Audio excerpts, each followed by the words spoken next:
Buenos días, vamos a comenzar.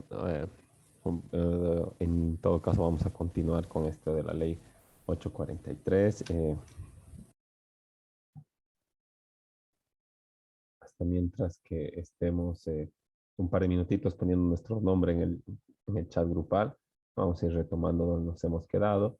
Habíamos estado, bueno, ya habíamos acabado de ver el IVA, ¿verdad? Y estábamos revisando leer ese IVA, ¿no? Que es el régimen complementario del impuesto al valor agregado que, que se crea, ¿no? para, eh, para poder captar recaudación tributaria, ¿no? Proveniente de la inversión de capital, o sea, de los préstamos, del trabajo y de la aplicación conjunta o de la aplicación conjunta de ambos factores, ¿no? Entonces, son son dos rubros que no estaban comprendidos por el IVA, ¿verdad? Los préstamos que sí representan cierta, bueno, la inversión o la colocación de capital siempre se hace para obtener una ganancia futura.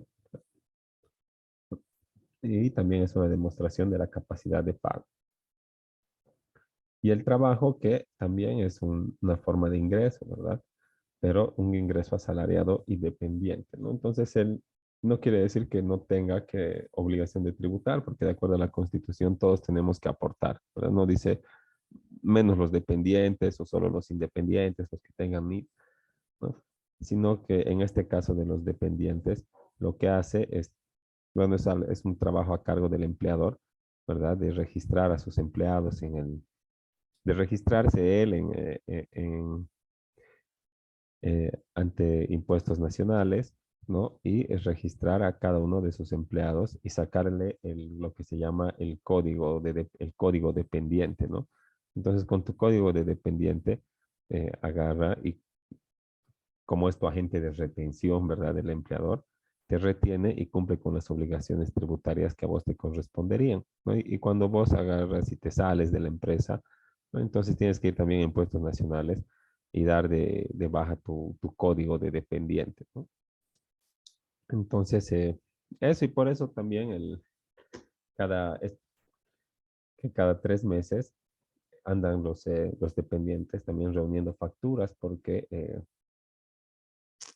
bueno, también se puede hacer un descargo en este sentido. O sea, se puede uno apropiar de crédito fiscal, ¿no? Entonces, el-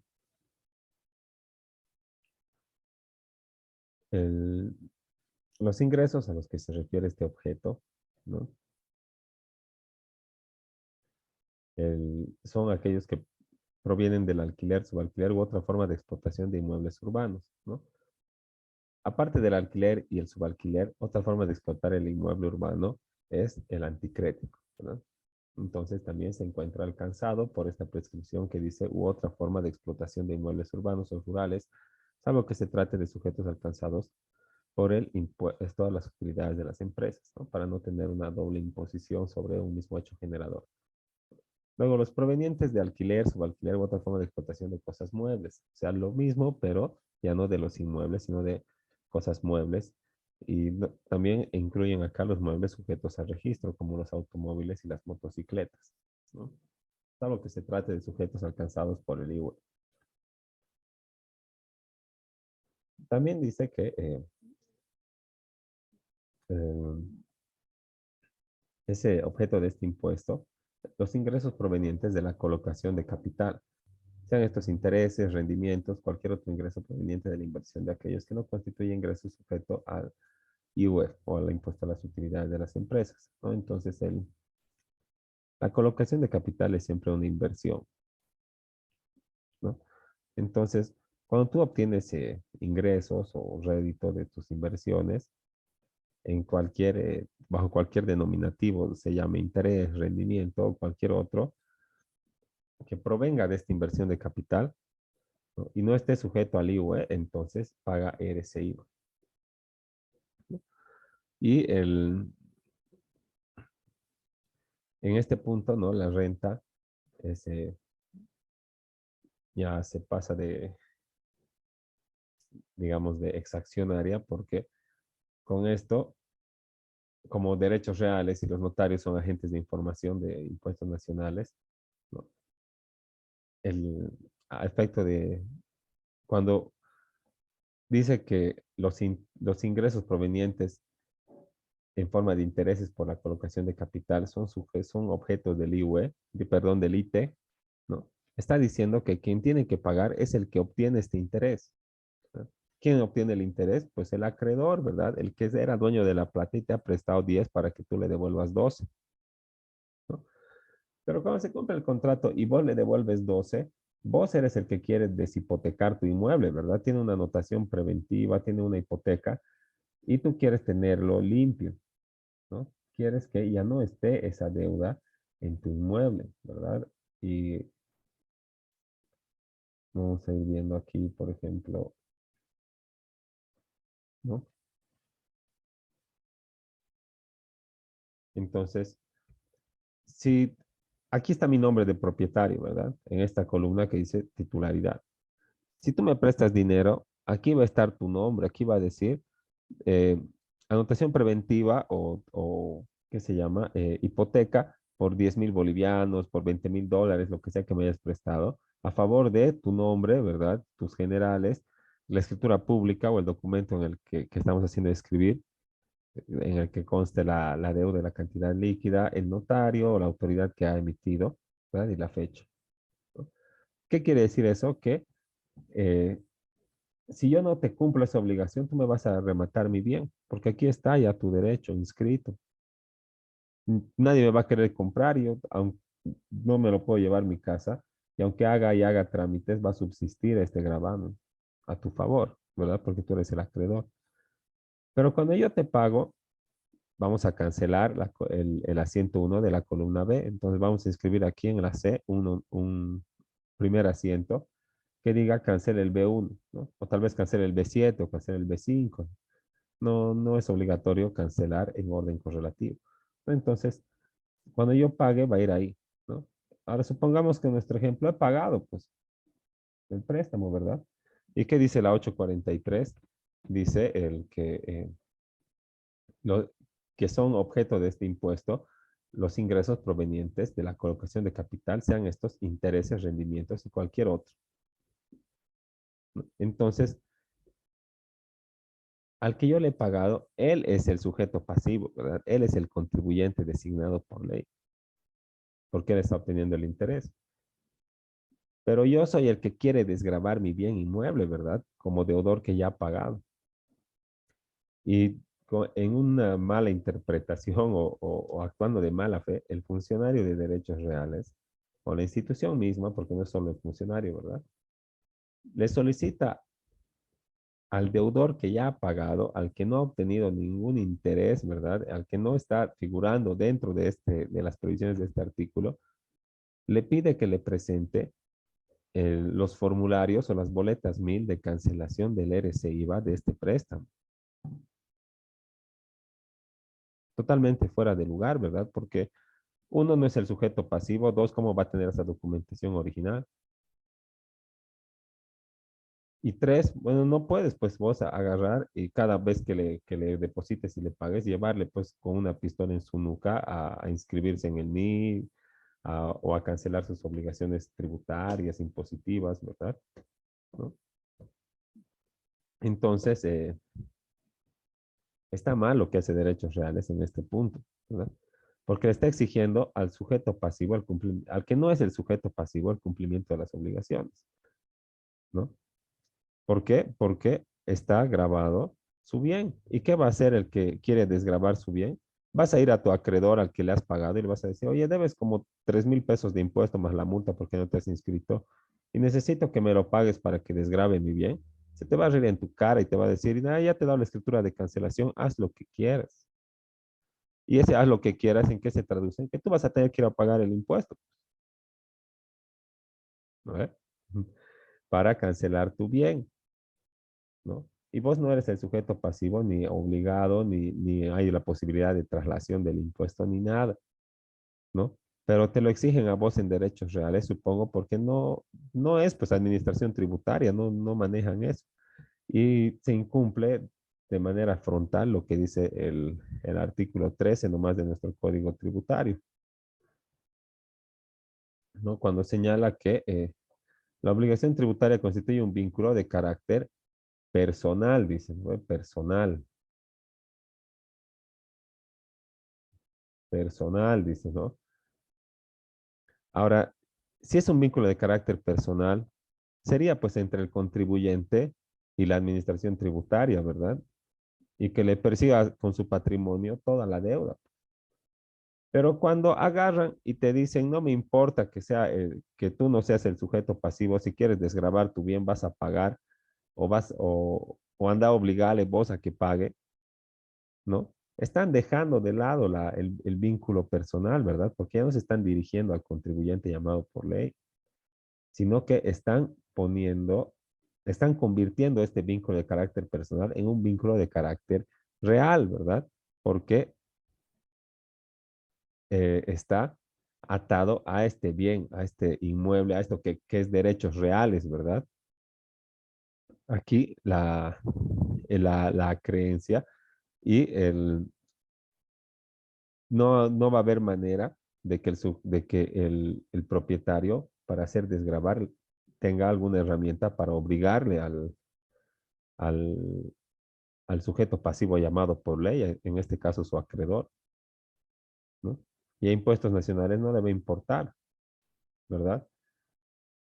Mediante esta orden o esta instructiva que han hecho de exigir para la cancelación las boletas de pago de impuestos, lo que hacen es perjudicar al que no es el sujeto pasivo, al que ha pagado diligentemente sus cuotas y ha cumplido con sus obligaciones patrimoniales a las que se ha comprometido. ¿Y qué tiene que ver él con que él sea un irresponsable tributario o acreedor?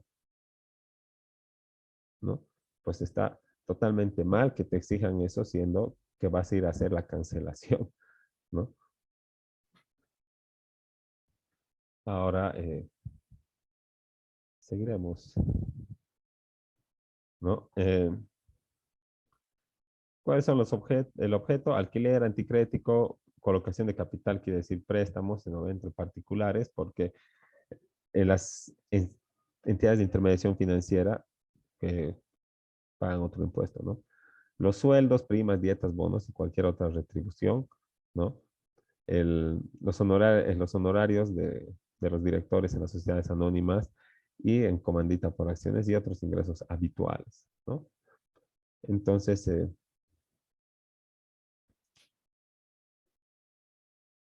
¿cuál es la habituabilidad, ¿no? ¿Cómo caracterizamos estos otros ingresos habituales? Eso está un poco difuso, ¿verdad? ¿Cuántas veces tiene que ser repetitivo para que sea habitual? ¿Dos, tres, cinco, 10? ¿Una vez al mes? ¿Dos veces a la semana? No se sabe, ¿no? Ahora, ¿qué es lo que no comprende?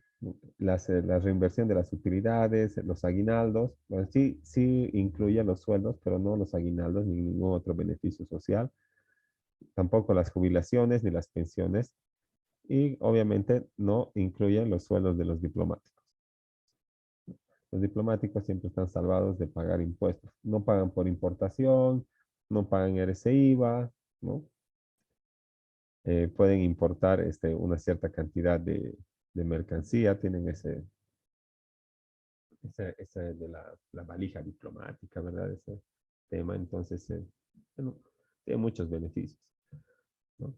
Ahora, ¿quiénes son los sujetos pasivos? Personas naturales y sucesiones indivisas, ¿no? Las sucesiones indivisas, bueno, ya sabemos qué es, ¿verdad? Un patrimonio que se hereda a varias personas y que crea de manera accidental y temporal una, podríamos decir, una comunidad, una sociedad, ¿no? Que es susceptible de imposición, ¿no? O sea, en base a un patrimonio que tiene posiblemente deuda tributaria. Ahora, el, los, el,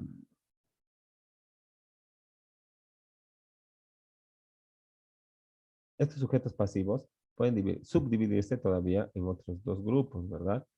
los dependientes y los contribuyentes directos. Los dependientes no son contribuyentes directos, ¿verdad? Porque entra el empleador bajo la figura del agente de retención. Te retiene todo lo que corresponde a impuestos y después te lo da lo que sobra, ¿no? Nunca vas a ver el sueldo entero, solamente vas a ver lo que te corresponde.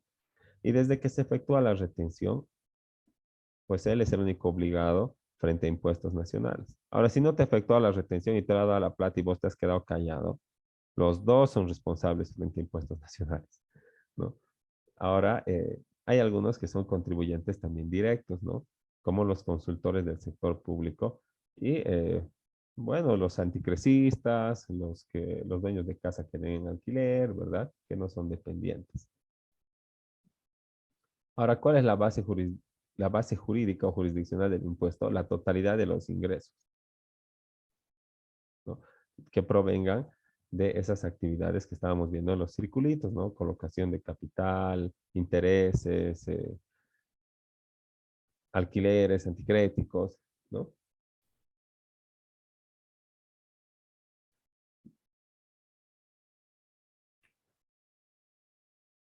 Es, bueno, habíamos visto ya esto, justo estábamos aquí, ¿no? Lo habíamos mencionado. Todos estos ingresos que estaban ahí en los circulitos, ¿no? Tienen que ser o son, ¿no? Considerados de fuente boliviana. Y para que un ingreso sea considerado de fuente boliviana, o tiene que estar colocado dentro del país, ahí se obtienen las utilidades, o en su caso, tiene que, eh, tiene que tener la central acá y realizar actividad económica en otro país, y ahí también se considera de fuente boliviana, ¿verdad? Porque está establecido dentro de las fronteras del territorio nacional, la, eh, está constituido legalmente ahí la empresa o el negocio o la sociedad comercial.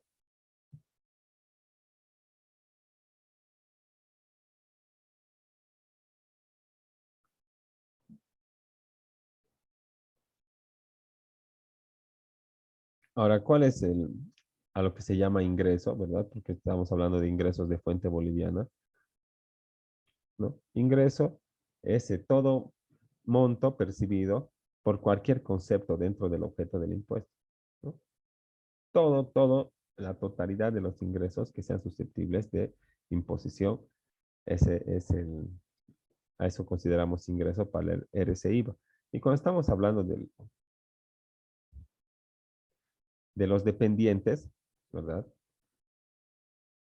Cuando hablamos de independientes, pues 13% del valor total, ¿verdad? De las actividades susceptibles de imposición, ¿no?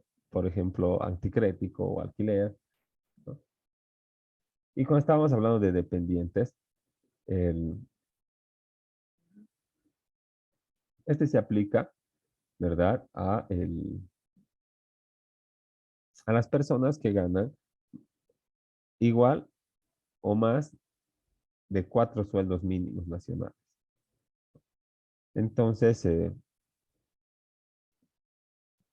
ese sería el ingreso total, ¿verdad? Sin ningún descuento.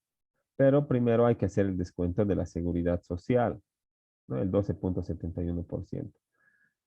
Una vez realizada esa resta, ¿no? Del descuento a la seguridad social, porque si me descuentan y no se disminuye el ingreso total, ¿qué va a pasar? Como una doble imposición, ¿verdad? Se me va a afectar de más el ingreso y no está eso, no es correcto, ¿no? Entonces, por eso se hacen las deducciones primero, ¿no?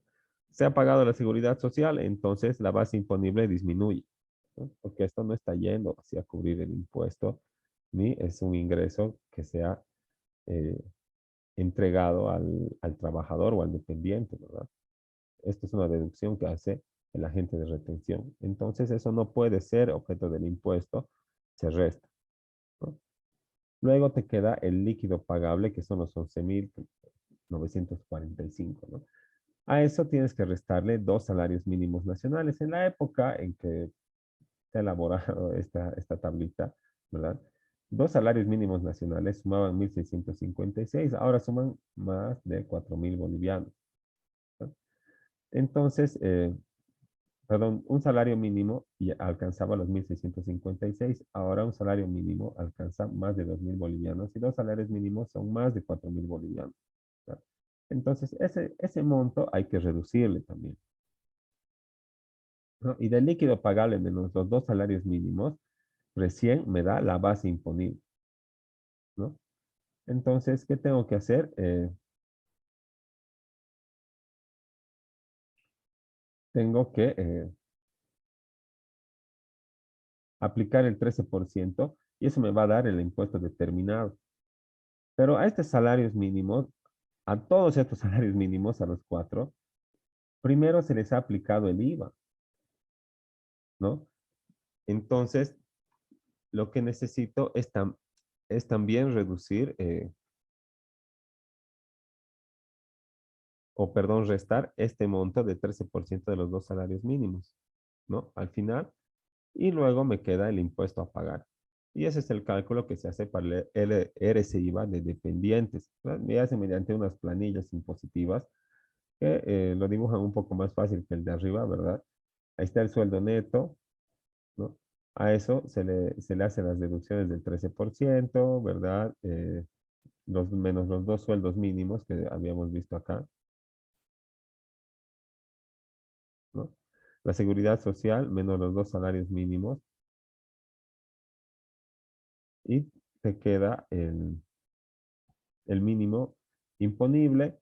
Luego, la diferencia sujeta a impuestos, el impuesto, la, eh, el, el, el IVA, ¿verdad? El IVA, el 13% de las facturas de compra, el IVA del 13% de los 2 sueldos mínimos y luego queda un saldo a favor del fisco, ¿no? Y eso es lo que se tiene que pagar.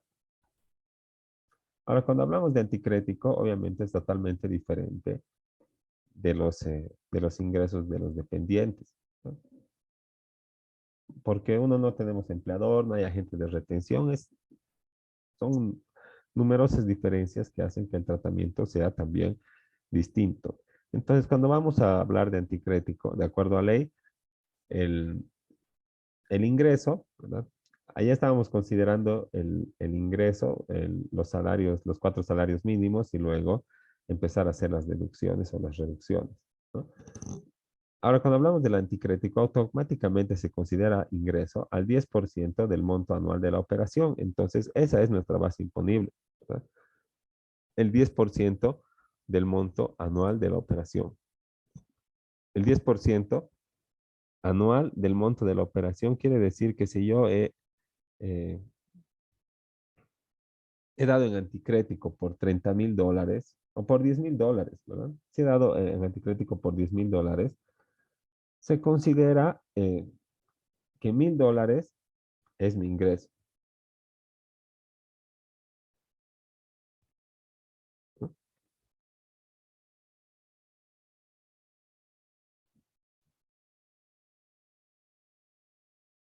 Entonces, por este ingreso yo tengo que pagar el RCI, ¿no? Y esto, o sea, el 10% anual, el resultado, todavía lo tengo que prorratear en 4 trimestres, porque el RCI se paga en periodos trimestrales, ¿no? O si no, si pensamos que nos estamos confundiendo, podemos ver también la tabla de impuestos, que creo que está aquí, justo dice tabla o cuadro, creo que dice cuadro. Sí, aquí está.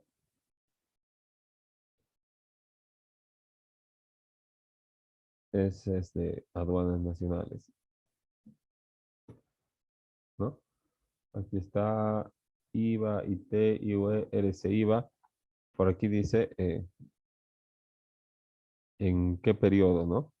Acá está. Ese IVA trimestral del 1 al 20 del mes siguiente al trimestre concluido, ¿no? Entonces, por eso hay que prorratear todavía para calcular el impuesto que tengo que pagar trimestralmente.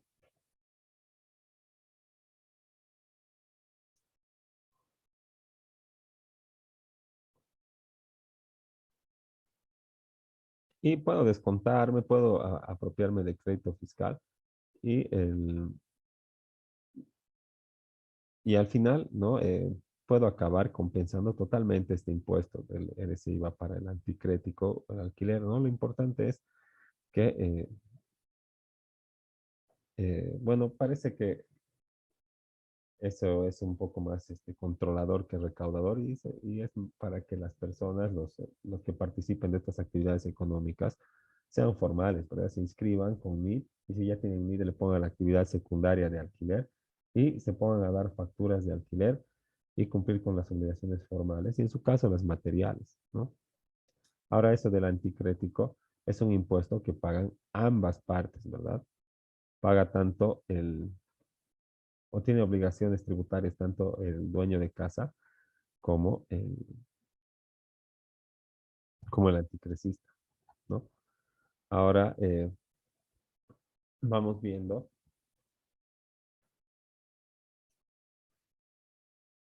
el, ahí ya se nos va a acabar el tiempo, pero veremos un poquito los aspectos generales de este otro impuesto que es súper importante también en el país, que se paga de manera anual y se llama el impuesto a las utilidades de las empresas, que ha venido a reemplazar el impuesto a la renta presunta de las empresas que se cobraba con el anterior sistema tributario, ¿no? Entonces,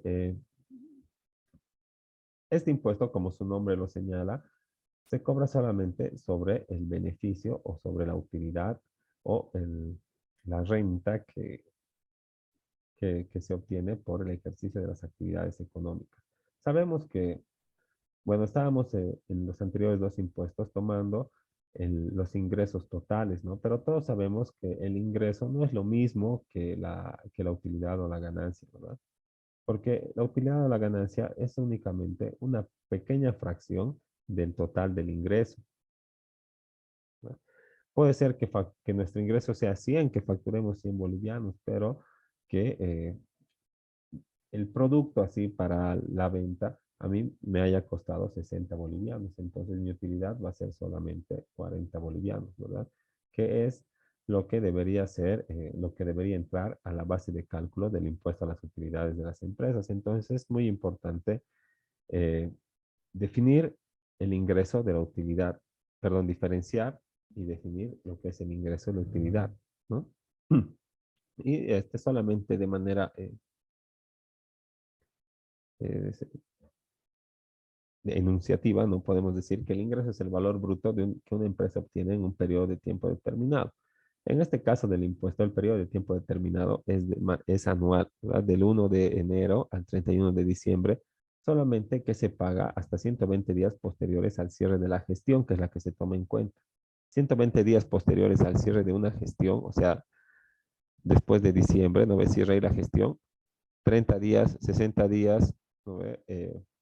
90 días, 120 días, hasta el 30 de abril tengo para cancelar, ¿no?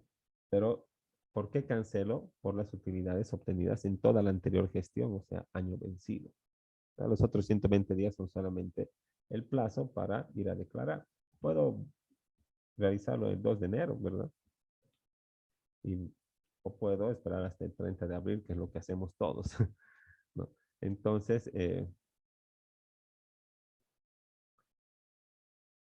esta, este ingreso difiere de la utilidad porque esta es representada por la resta que se le hace al monto del ingreso de las deducciones correspondientes, costos y gastos, ¿no? Deducciones, bueno, por ejemplo, obligaciones impositivas, ¿no? Costos de envases, eh, promociones, propagandas, sueldos, ¿verdad? Transporte, y todo lo que corresponda hasta obtener el producto final, ¿no? Entonces, todo eso hay que restar del ingreso y recién se obtiene la utilidad. Incluso tengo que restar los servicios básicos, los sueldos de mis dependientes, ¿no? Y todo aquello para obtener la utilidad. Y es esa, esa utilidad que durante un año se va a calcular, la que va a ser la base imponible del impuesto a las utilidades de las empresas o IUE, ¿no? Como señala nuestro pequeño ejemplo, ¿no? Un ingreso no surge de la nada, sino que, eh, digamos, por ejemplo, para vender un auto de $30,000, primero fue necesario que la empresa invierta en la adquisición unos $25,000, por lo que la empresa eh, obtendría una utilidad bruta de $5,000, ¿no? 30,000 menos 25,000, ¿no? Ahora, esta es una utilidad bruta, ¿verdad? Porque solamente se ha restado el precio de la adquisición. Pero para determinar la utilidad neta, todavía tengo que deducir otros gastos, como sueldos, energía eléctrica, teléfono, publicidad, vigilancia, seguros, impuestos y otros que van a afectar a mi utilidad, ¿no? Y todo eso está en los famosos estados financieros o libros contables de las empresas, ¿no? Que pagan este impuesto que resulta de restar de los ingresos todos los costos, gastos y gastos en que se haya incurrido en un periodo y que da como resultado la ganancia o la utilidad, ¿no? Entonces no sé si tienen alguna duda de leer ese IVA o lo que se acaba de ver de esta parte introductoria del IVA para luego ir al receso y a la vuelta del receso ya entrar a las características y las especificidades de este impuesto a las utilidades.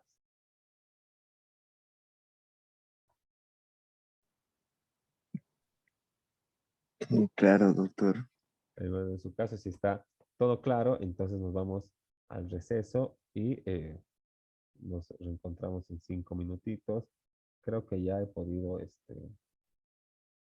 con la ayuda de un colega, reducir el tamaño de la presentación y creo que ya está,